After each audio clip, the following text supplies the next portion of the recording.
80 लाख योनियों में अनेकों शरीर हैं, खाली मनुष्य ही थोड़ी है, गाय बैल भी तो है, घोड़ा भी है। उनकी हड्डियां यदि इकट्ठी की जाएं तो पहाड़ से ऊंचे निकल जाएंगे। इतने जन्म जो है जीव लेके आ चुका है। बड़ी मुश्किल से पता नहीं किस जन्म का कोई पुण्य या इस जन्म में कोई ऐसा कार्य हमसे हो गया कि हमारी इस तरफ चलने की रुचि हुई कि चलो हम संत शरण में जाएं, उनसे कुछ भगवान नाम का कोई मंत्र का हम ऐसा संस्कार करा लें, दीक्षा ले लें कि अब हमारे जीवन में जो है धर्म के साथ ही अर्थ आए और उसी के साथ, धर्म के साथ ही हमारी कामनाओं की पूर्ति हो। और यदि इस प्रकार का हम मार्ग अपनाएंगे, क्योंकि यदि जीवन में धर्म नहीं है तो जीवन पशुवत है। पशु में और मनुष्य में यही एक अंतर है। जितने भी साधन सामग्री भोग की हैं वो पशु के पास भी उपलब्ध हैं। आपको हमको एसी में बैठना अच्छा लगेगा तो भैंस को कीचड़ में लेटना अच्छा लगेगा। अच्छे लगने की ही तो बात है ना। तो आपको हमको कोई खीर पूरी खाना अच्छा लगेगा तो उनको घास चारा खाना अच्छा लगेगा। तो मज़े में तो वो भी है ना, भोग तो उनको भी प्राप्त है। उनके भोग में कोई हमसे कमी नहीं है कुछ, बल्कि ऐसा भी है कि हम पर तो कानून है, उन पर कानून इतने नहीं है, नियम नहीं है। एक चीज़ है जो विशिष्ट है, वो है धर्म, जिसका हम पालन कर सकते हैं वो नहीं कर सकते, वो नहीं समझ सकते, उनके अंदर विवेक नहीं है, वो नहीं कर सकते। तो जो हमारे पास एक विशिष्ट चीज़ है, विवेक हमारे पास है, जिससे हम धर्म का पालन कर सके, यदि हम उसी राह पे ना चलें तो फिर हम मनुष्य नहीं। और मनुष्य कह भी दे कोई कि मनुष्य है तो मनुष्यत्व तो नहीं है, है ना। कि इसके अंदर कोई आदमी पना नहीं है, मनुष्य पना नहीं है, ऐसे बोल देते ना, उसको मनुष्यत्व बोलते हैं। बोले दिखता तो ज़रूर मनुष्य जैसा है, ये तो पूरा राक्षस है, ऐसा कह देते हैं, क्योंकि उसके कार्य वैसे होंगे। तो ये जो मनुष्यत्व है, ये जब आप सम्यक प्रकार से, ठीक प्रकार से अपने किन्हीं इष्ट में, जिनमें आस्था हो, यदि इष्ट का निर्धारण नहीं हो रहा है तो गुरुजनों के पास जाइए, संत चरण में जाइए, उनसे चर्चा कीजिए कि मेरे इष्ट, मुझे ऐसे रुचि होती है, ऐसे होती है, ऐसे होती है, वो निर्धारण करवा देंगे। और यदि आपकी रुचि हो रखी है किन्हीं भगवान में, फिर तो बहुत ही बढ़िया बात है, प्राय होती ही है। प्राय किसी का मन हनुमान जी में झुक गया तो किसी का राम जी में, किसी का कृष्ण भगवान में, किसी का शिव जी में झुका रहता है प्राय। उनके नाम से, उनके मंत्र से जब संस्कारित होते हैं हम, तो वो हमारे इष्ट हो गए। तो जीवन की दो चीज़ सबसे ज़्यादा महत्वपूर्ण है, एक हमारे इष्ट और एक हमारे गुरु। जंगल में चले जाओ आप, कितने ही बड़े सेठ हैं, साहूकार हैं, और किसी ऐसे जंगल में फंस गए कि जहाँ मोबाइल का नेटवर्क नहीं है और गाड़ी कहीं ले जा नहीं सकते, और रुकना पड़ गया, कहीं जा नहीं सकते मजबूरी में, क्या आपका धन दौलत काम करेगी। तो कई बार जीवन में ऐसी परिस्थितियां आ जाती है कि आपको ये बात पक्की हो जाती है कि इस समय केवल या तो ईश्वर या गुरु या उनके द्वारा मंत्र जो मिला है वही हमें सहायक साबित होगा, उसी से हम इस परिस्थिति से निकल सकते हैं। आप कभी ये मत समझना कि जिनके पास बहुत धन है वो बहुत सुखी हैं। वो लोग भी, अभी जो हमारे देश के प्रधानमंत्री हैं या राजा लोग हैं, उनके लिए भी नित्य जो है पाठ होते रहते हैं मंत्रों के। हम जानते हैं, बहुत अच्छे से जानते हैं। बड़े बड़े मंत्री जो हैं, जिनके पास धन दौलत की कोई कमी नहीं है, नित्य उनके लिए पाठ चल रहे हैं। आप वो लोग जो इतनी ऊंचाई पे आपको दिखते हैं, कोई हमसे व्यक्तिगत रूप से पूछेगा तो हम बता भी देंगे किसके पंडित या किसके गुरु कहाँ बैठ के उसके लिए क्या उसको बता के करवा रहे हैं, क्योंकि वो लोग व्यस्त होते तो नहीं कर पाते, तो किसी से अपना प्रतिनिधि चुन के करवाते हैं। उत्तम तो वही है आप स्वयं करो भगवान का नाम, लेकिन वो पुरोहित कर्म वाले कर्म कांड के लिए करते हैं तो उसमें ब्राह्मण को रख के कराते हैं।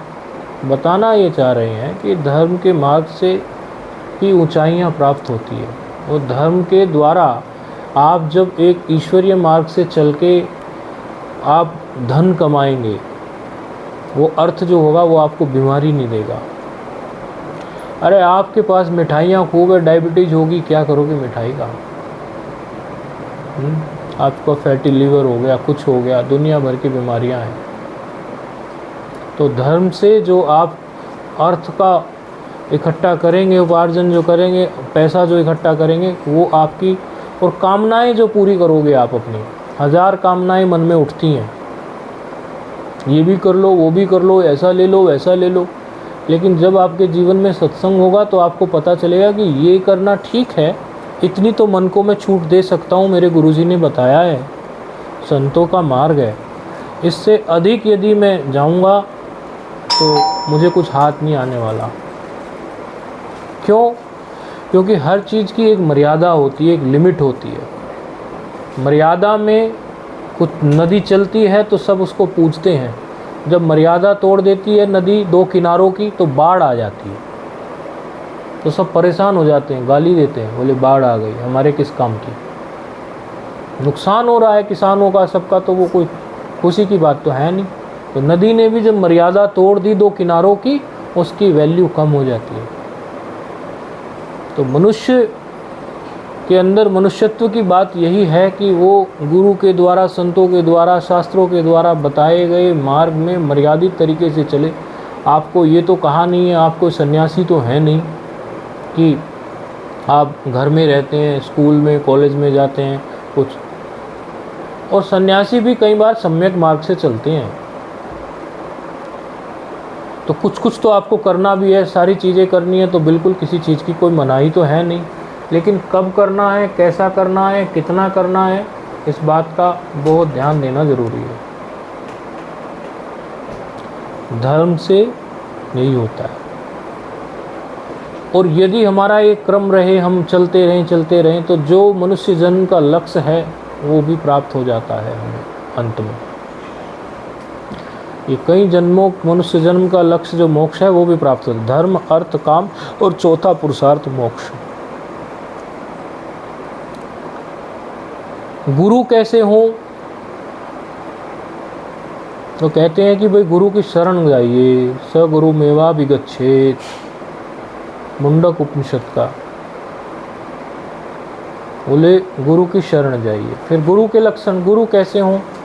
बोले कैसे होने चाहिए? क्षोत्रिय ब्रह्मनिष्ठ, क्षोत्रिय भी हों, ब्रह्मनिष्ठ भी हों, ब्राह्मण घर का जन्म हो, शास्त्रों के वेता हों, शास्त्र को जानने वाले हों। ब्राह्मण घर में जन्म हो, शास्त्र ना जानते हों तो बात नहीं बनेगी। शास्त्र जानते हैं लेकिन ब्राह्मण घर का जन्म नहीं है तो बात नहीं बनेगी गुरु बनाने की। हम किसी पर आक्षेप नहीं करते, सभी लोग गुरु हैं या कुछ हैं, लेकिन जो शास्त्रीय पद्धति है वो बता रहे हैं, जो हमारे ऋषियों ने बनाई है। अभी तो बस क्या ही बताएं आपको, कोई भी गुरु है। और खाली क्षत्रिय होने से काम नहीं चलेगा, ब्रह्मनिष्ठ भी हों, जो शास्त्रों को पढ़ा है वो उनके जीवन में हो, उनकी ब्रह्मनिष्ठा हो, और ब्रह्म को जानते हों, जानकार हों, ऐसे तो गुरु बनाने चाहिए।